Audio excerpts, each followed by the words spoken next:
All right, I think we're actually back now. Yay! That was weird technical difficulties. Yeah, it was weird. It was telling us to turn the phone sideways to record this, and it was all weird. Yeah, Craig touched the camera, and then it was like, no! And then I had to get Germ-X to clean my hands because it's Nicole's camera, so we all know it's got asthma all over it. Yeah, the flu and colds are running around our office right now. Bad. All right, I know what you guys are all wondering. You're wondering, when I text somebody, how should I do it?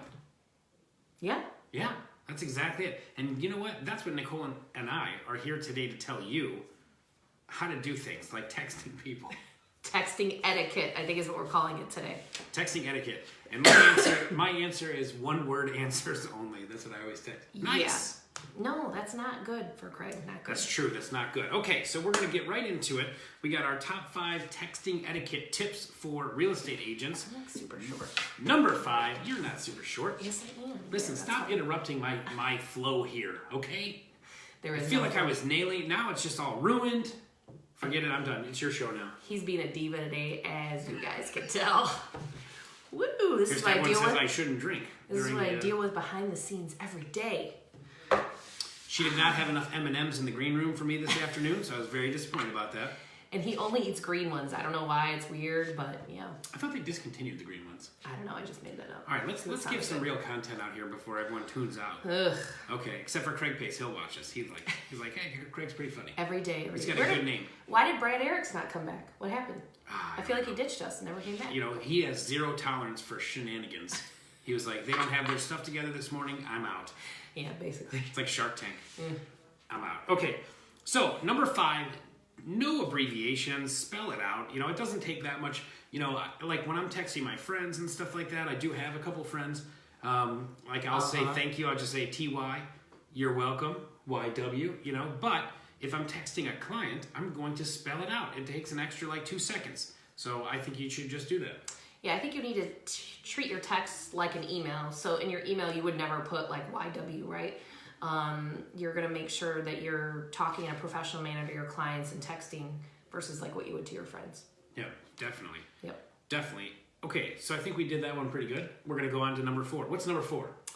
Respond in a timely manner. This is my number 1 pet peeve. I'm always on my team about this all the time. Responding to texts. Like, your client can't text you at 9 in the morning and you respond at 4:30 at night. Like, that's not appropriate.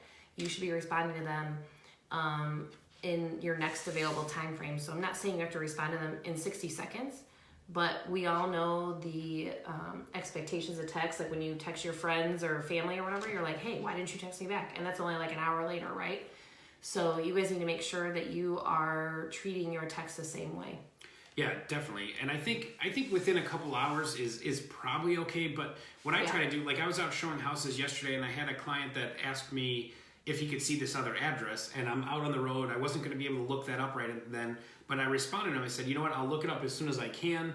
And then I responded, you know, once I was in front of a computer, and then I looked it up and did that. So the turnaround time from his text to mine was really only about 10, 15 minutes or something like that. I don't like to respond when I'm showing a house with someone, or if I'm in an appointment with someone, I won't check my phone. But as soon as I get that opportunity, then I'll respond, hey, I'm working on it, just so he knows that I'm working on it. I think they appreciate that.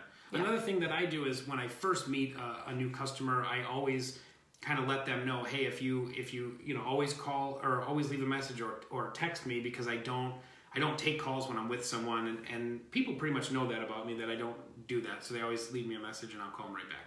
And the good thing is you're setting that expectation up front so that when they're out with you, you're not looking at your phone either, so that they know they're getting that same courtesy that, you know, you give to other clients. Definitely. You guys ready for number 3? I think they are. How exciting. All right. Number 3 is one of my favorite things that I don't like to see ever are emojis, right? Okay, you have to use emojis. What was that game? Remember that game show where like you would watch, like they would give you like eyes, and that would be like eye, and then I forgot what it was called, but you had to like guess what the puzzle was. Yeah. I love that game show. But okay. But that's what it is. Sometimes reading text from people, I'm like, I don't know what any of this means, you know?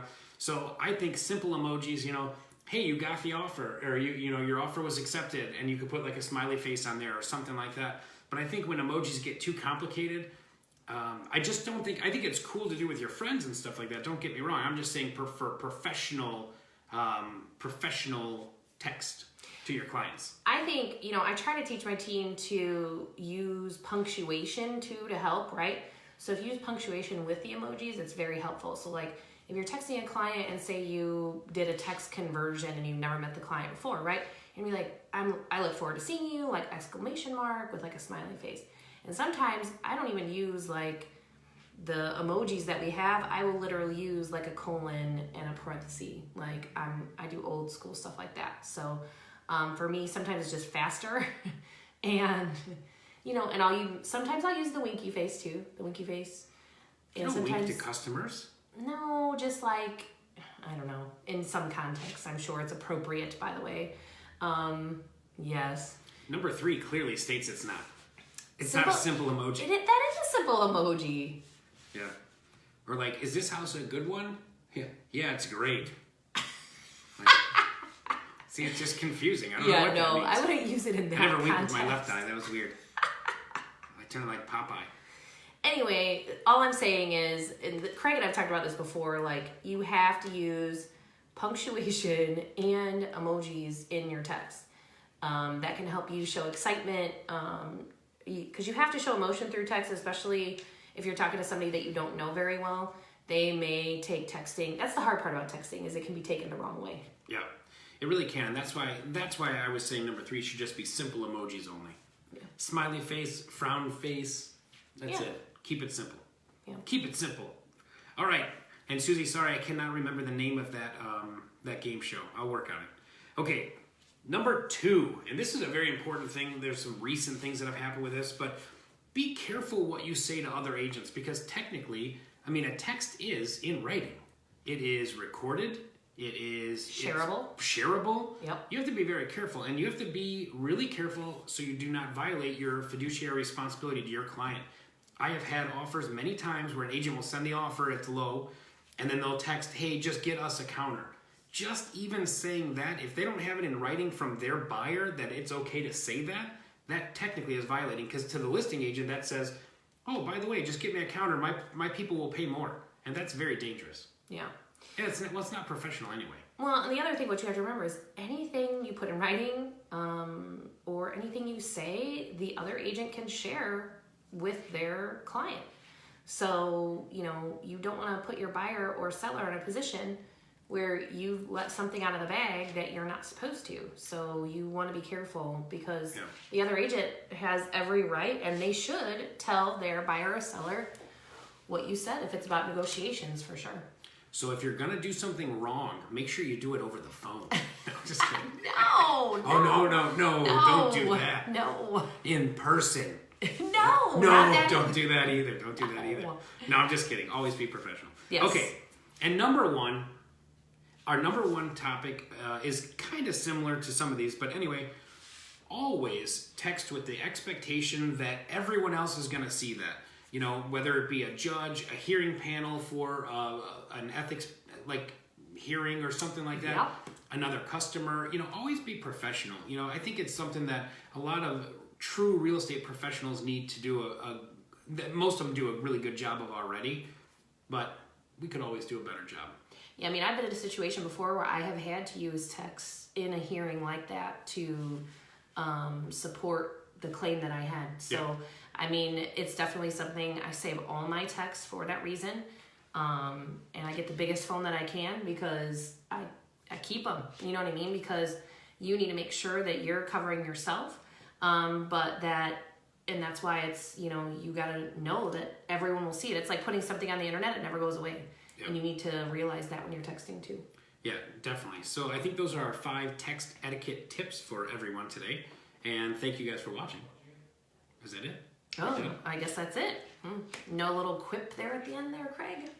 Oh, a lot of pressure on Craig today, apparently. Just carried the whole show, but whatever. Whatever. All right, anyway, thank you guys for watching. Have a great weekend, and... We'll see you next week. Bye, and if you have any tips, too, Nicole is running fresh out of ideas. So unless you want us to talk about 80s movies next week, then we can do that. Breakfast Club, yes. I was thinking Goonies, but Breakfast Club is good that's too. a good one too. If you ever try to watch them again, it's almost like they've made better movies since then. I know it's not the same, but it still kind of is. All right, well, you're welcome, everyone, and thank you guys for watching. We appreciate it. Have a great week, and we'll see you next week. Bye, guys. All right, bye.